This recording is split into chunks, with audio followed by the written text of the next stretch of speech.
for that. So yeah, a lot of people go to district attorneys. Do you see any carryover from what you gained there that you might implement with our officers in Red Bank? Yeah, there's I had ideas before. Some people refer to it as an idea factory. Here's some ideas.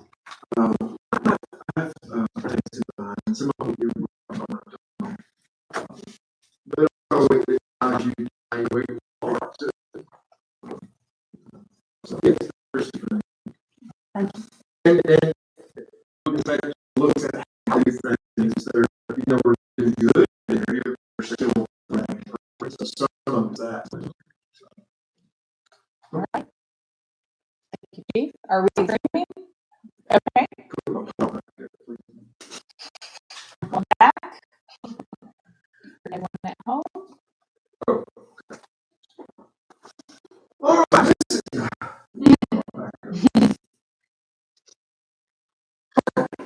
So this is getting into an update. So, we're going far ahead. I'd like to provide an update. As part of the budget, we don't have a lot of capital projects like that, so not a lot to update you on there, but there are things that on that. So this is just some information for you that usually at the end of the year provide this information to you as this is a reference. But year to date, there's no about 8,000 calls served, which is about 500 calls. You can see reports that we see reports like non-portable type of offenses, something civil thing. That's the miscellaneous reports, excuse me. These reports are reportable. They're like times that are required to go. There's not reports. Today, almost 50 crashes, traffic citations here today, 468.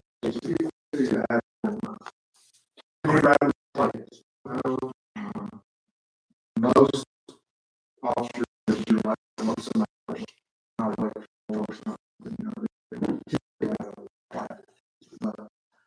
we saw ours in the worst, but we got more rules.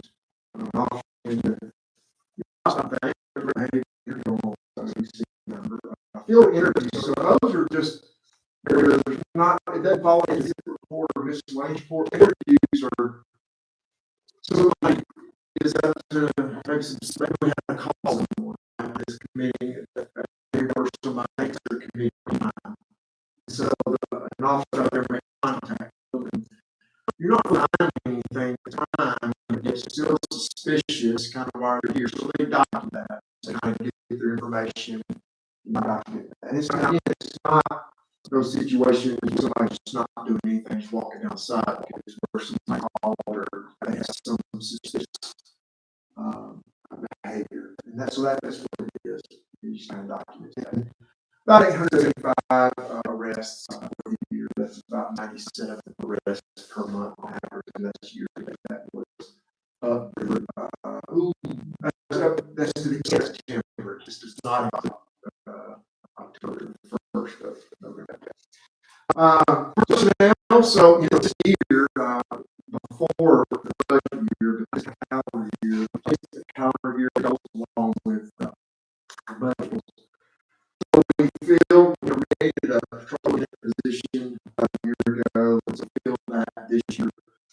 That's because a sergeant promoted to lieutenant and had to sergeant that created another detective position. So we have a lot of promotions. Some that you've seen up here as well. Currently, with some movement, had a couple people leave last month, so that's with two sworn officer openings in our department currently. So the vice detective that was graciously kept in the budget funded this year. an idea, still want to, we're still making use of that position. There's about 130 investigations. That includes cases. Traffic stops, include drug arrests, and other things. That's all a common thing. Those investigations, of them were domestic violence related, which is part of the violence. All these, about 7 felony arrests, 112 arrests, domestic violence arrests, 14 of those cases that were. So just because the case that was investigated like 18, either might not have been a suspect, or either might not have cooperated, or might not have been enough to make an arrest. So it doesn't mean everybody we go up for those things they investigate if there's enough that meets the criteria do that. It's not about suspect. So uses a detective position to get those areas and be seen right for where we might have problems around the city as well. And then they also investigate the cases. Obviously, I had some property tools, so we had a little bit of revenue. But we had a couple over $1,000 to drug fund, $1,200 in fund, $3,000 back in general fund. These were a couple of police cars that we had. These were some seizures, that were drugs. That go back to the funds. So, our license plate reader showed that the grant that we got through state, we had solved some of those. There are 5 types, just as a reminder there. They're all south and Signal Mountain State Road, Signal Mountain Road, and David Park going towards the coast.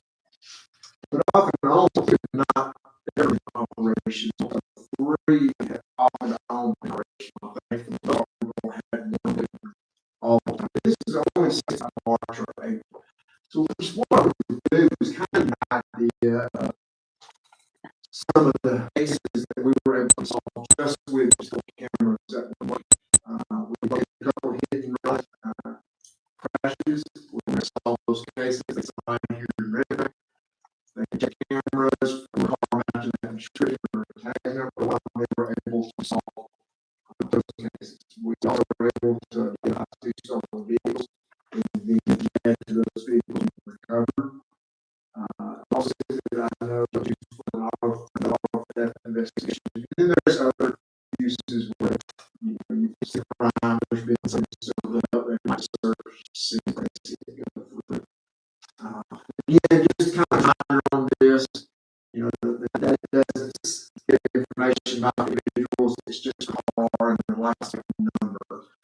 We can't get that information. There's just always calls to stop and like that as well. So this is hopefully we get a couple of others on board having a problem. There's just so many cameras that were put out all over Tennessee that there's having supply issues, technology issues getting installed and operational. So bring that to you because I know we're looking at this proposal and getting there and seeing what we can do. So I'm looking really at what corporate function was really national hotels about how useful they are or not. So we did have a drug back this year.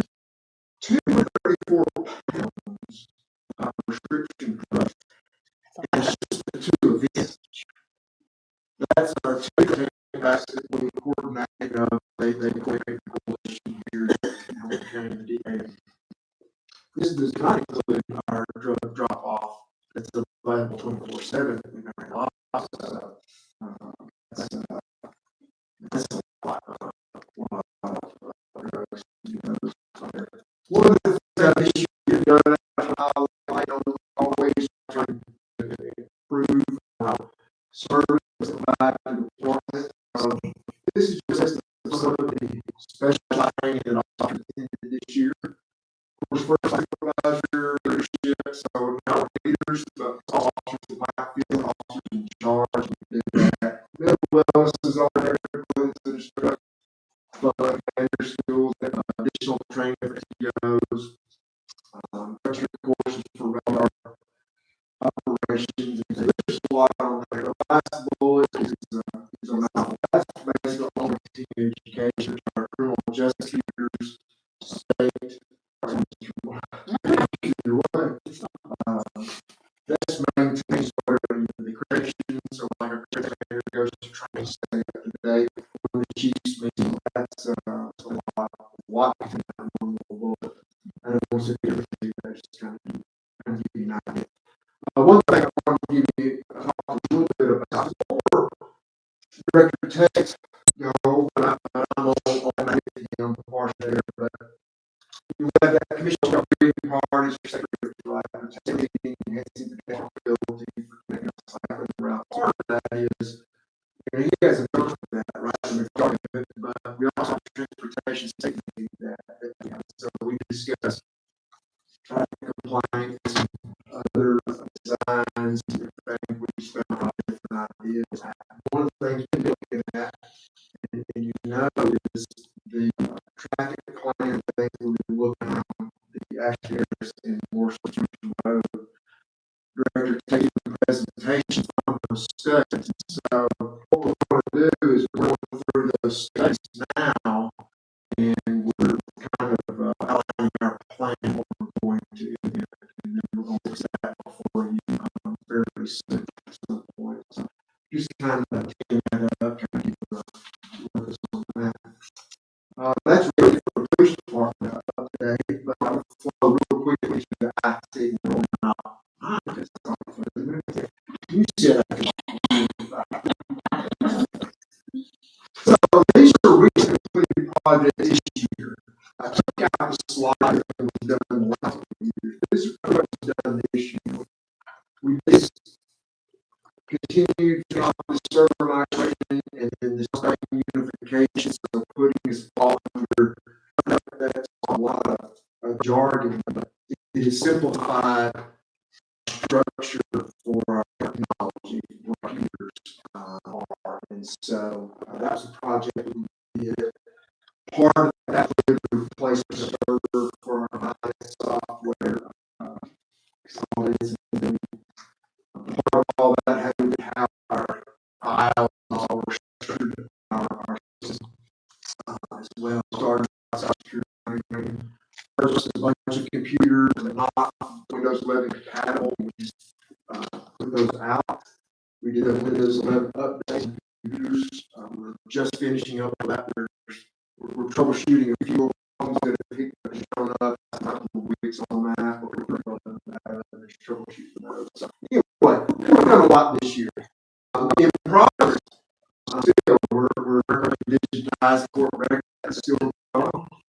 So next days, members across the city are attending days of training to help learn more about OneDrive and Teams and Microsoft and learn about the functionality we have with those as well. So Thursday will be in progress.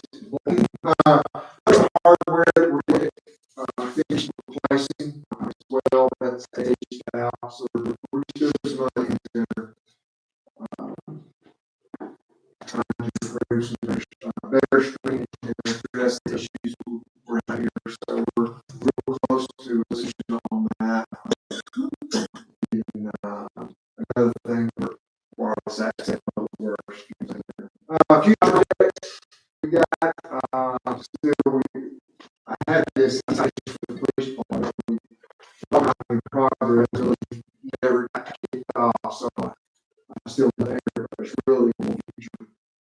Something we do this year, something we have to put up next year.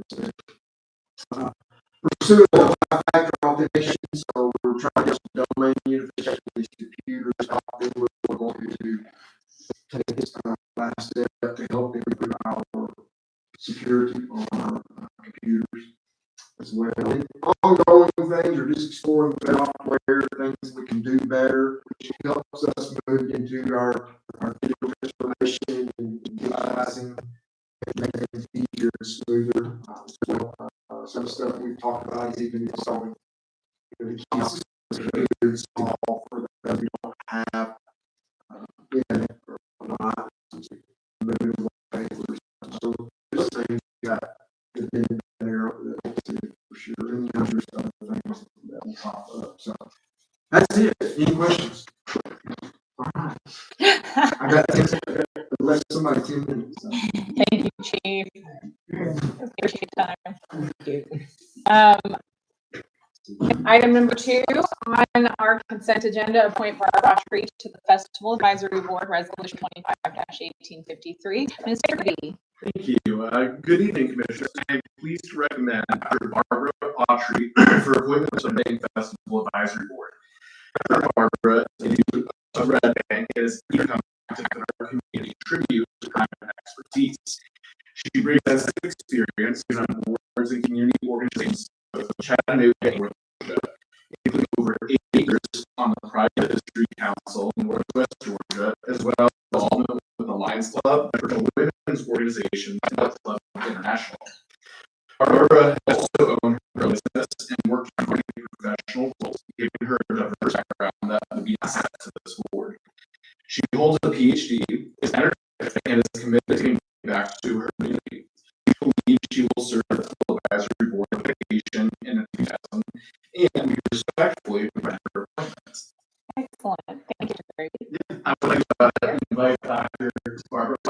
Hey. Hello, Dr. Thank you for being here with us. And thank you for volunteering to serve on our festival report. They're all pretty fun, I think, but that one's probably the most fun.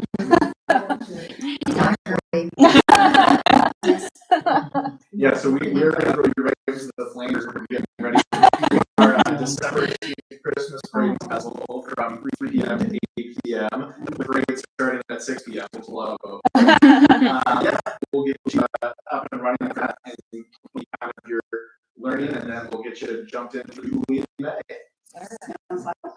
Awesome. Well, Fred, and officially, and thank you. Thank you for volunteering. Okay, appreciate it. All right. Very exciting. Does our festival advisory full now? We have one more, but we actually have an application going to be taking to our next festival advisory meeting. And so with the recommendation from the board for our last hopefully, yeah, by the next commission meeting in December. Okay, great. Thank you. All right. Item 3 on our consent agenda, approved adopt municipal supervisor responsibilities policy resolution 25-855. Prepared.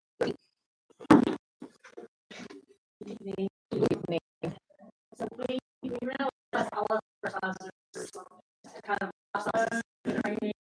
We try to make sure that all of our sponsors understand what's happening from the training level.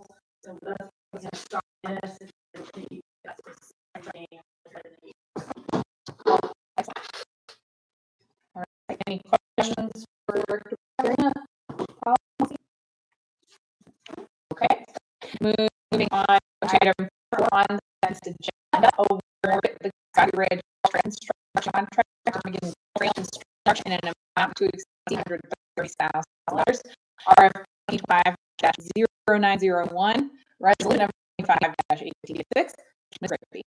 Thank you all. And good job, honestly, did award the name. Yeah. It's a little while after that. I just say yes.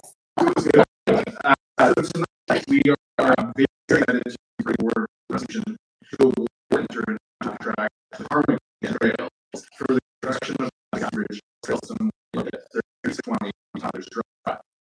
This is a major milestone for the Citizen Red Bank and for our Parks and Recreation, marking the transition from planning to actual production for one of the contracts that we have in our Parks and Recreation plan. The development of the Scotty Ridge Trail System directs organizations 24 goals of parks, trails, and recreation services, as well as this goal to implement the Parks and Recreation Master Plan. The project is fully funded through the state of Tennessee diabetes rate, which which reimburses eligible expenses. So in other words, the cities spend this work we reimburse. City issued a public service proposals RFP for proposals during the installation period.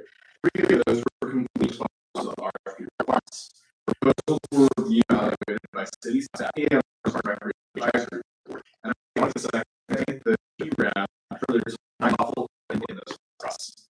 After review, Trails determined the most qualified contractor for the project.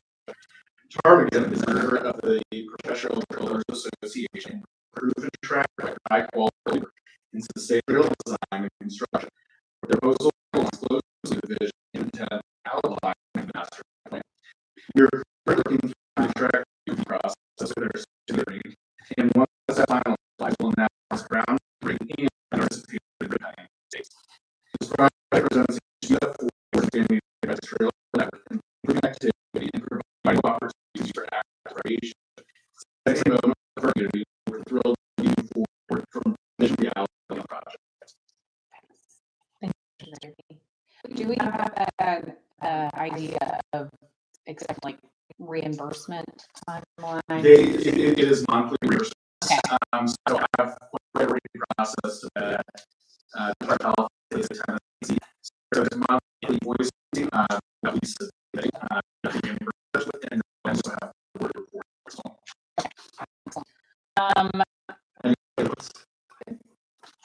Does that include the 136,000 include signage and the kiosking that we talked about for phase 1? Correct. Awesome. So this for phase 1, this is turning for the entire trail system. Okay. Whereas phase 2 will be next fiscal year will be more updating the current parking lot and access parking lot that's dedicated to the trail system, and then phase 3 will be by 28 before adding in sidewalks and curb and to connect it safer for all that space. We also make it safe for our middle and high school students that want their bikes, which are really high school. Thank you. Do we have any other questions for this week? Yeah. Well, I'm very excited about this. Sort of a whole new reason. Yeah, I just said, could you talk kind of the decision process into taking time trails, which is great, by the way. It is. That's how I was reading the document, and so they were based in North Red, which is pretty cool. Yeah, it's the company recently to as well. So the local was fun. That was such a choosing. We actually created a rubric that's off of the RFP. We were asking for the bidders to submit, and then from that, each section was weighted differently for a total 100 points, and that was going to pass to our advisory group, as well as some staff, and took all those different groups who were turning in and put them together, and the one that was highest was what we were bringing recommendation. Cool. Excellent. That's great. Awesome. Very exciting. And you'll let us know after you go the contract process. Correct. Dawn and I are still finishing up a couple of things with some contracts. Okay. We have anticipated, we'll have a set groundbreaking and anticipated for this. My guess from speaking with the contractor will be using sometime this calendar year and hopefully finish up by April. Excellent. Okay. Any other questions? Thank you. Wonderful. Thank you. All right. Moving on to item 5, we will have to talk very quickly, Ms. Pickle. F-26 first quarter budget amendments, order number 25-1290, Ms. Pickle. Good evening, Commissioners. Hello. Items 5 and 6 are actual budget amendments. So the first one are first quarter operating amendments, and the second are the ones that are rollovers for the grants. The the reason that we had to roll those over, the specific grants, the HIDA and the THO, is that they split the year. So it's the same as our fiscal year. One was calendar year and the other one is October through December. So, and then the other ones are the ones that are doing the projects that we're doing through TDOT, the ones that had number, listen. So, and that's just the amounts that have been over the last couple of years, maybe 3 years. Most ones that are in the operating, most of the ones that are operating are items that have been brought to attention previously and been approved. Not every one, but Right, most of them. right. So So it's somewhere under that $10 amount. Exactly. Okay. I suppose we can, I mean, it's an ordinance, so we'll have a hearing and then more discussion. So if we have any questions, we can submit them. That's all right with everyone? Yes. Okay. Thank you, Ms. Pickle. We will go ahead and move past item 7 for now. We'll take that. And move to item 8, citizen comment on items on work session. Mr. Grano. Thank you, Mayor. This is time for citizen comments. These are these rules. Comments are limited to 2 minutes during the work session. Less. This report will operate if required. Please respect her direction, including any comments. Comments should be addressed to the board as a whole, and not to a particular commissioner or city staff or to the audience. Commission is here to listen, not to respond or engage in back and forth. Please do not expect to reply during citizen comment. Citizens are now invited to podium. Please begin by stating your name and address.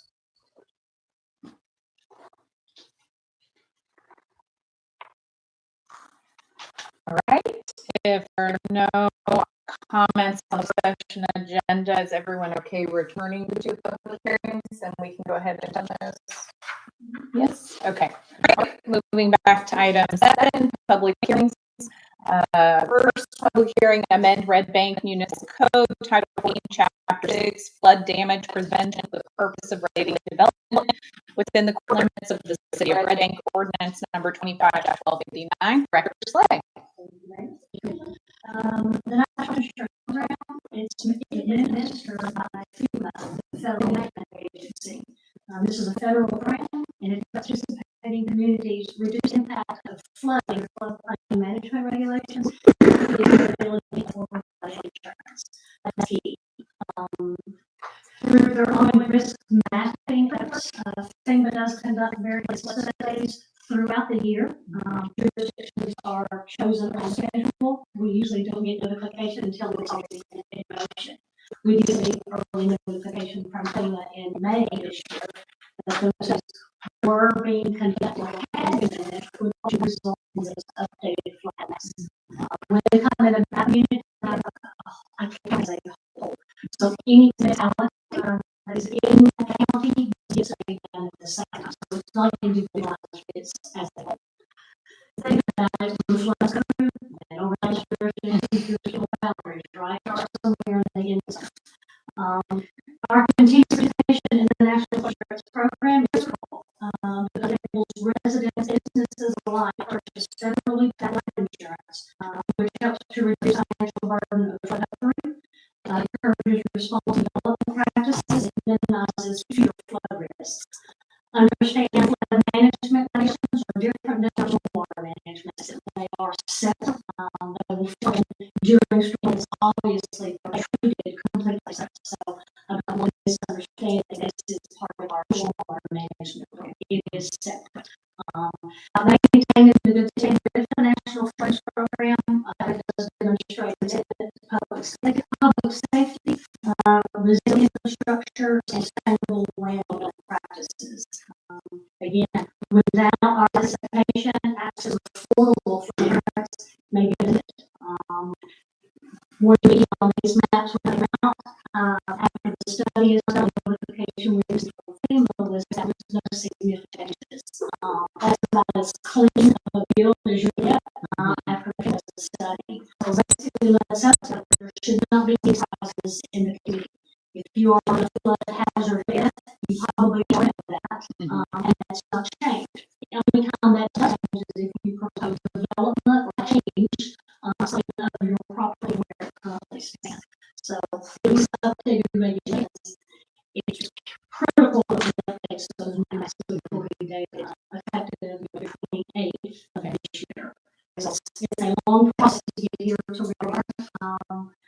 In addition to internal review, so the attorney, our team also reviews these as well as FEMA. So we get the blessings all the way back down to make it its way for your final action.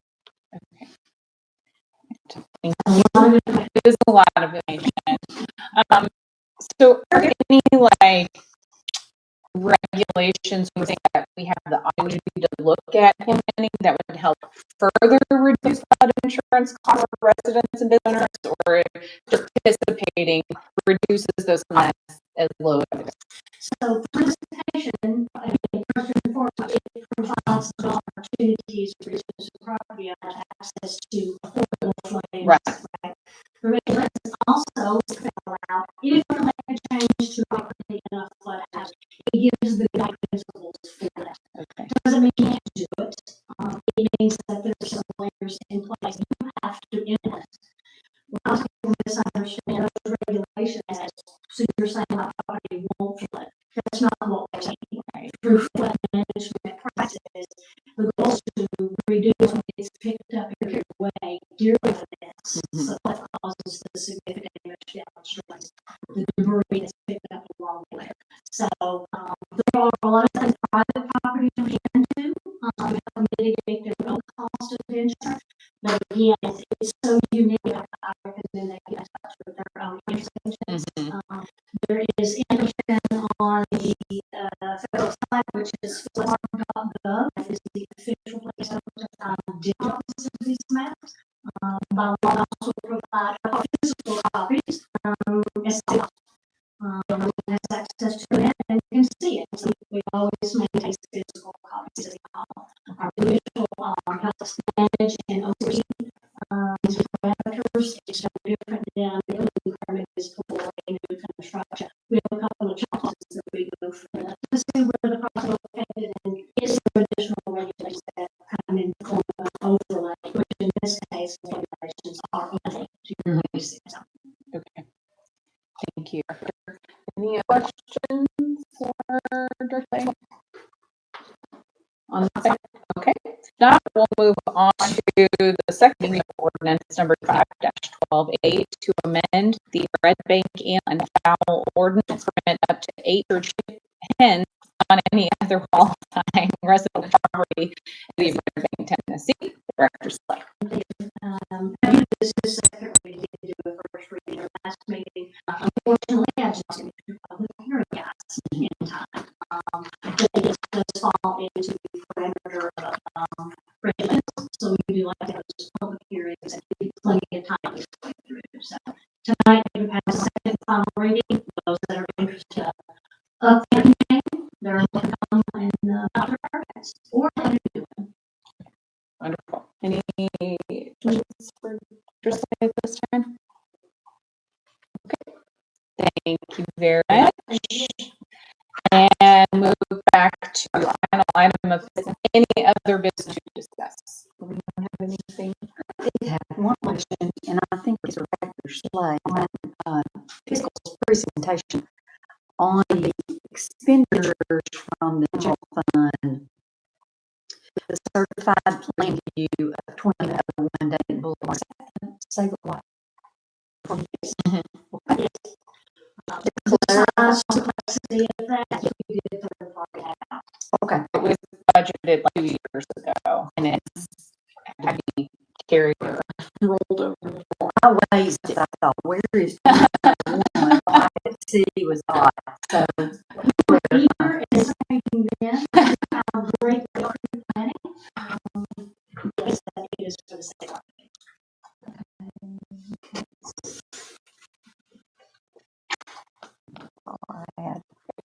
Thank you. thank you. Other business to discuss? All right, if not, we'll go ahead and adjourn our session and turn at 6 o'clock regular meeting. Thank you.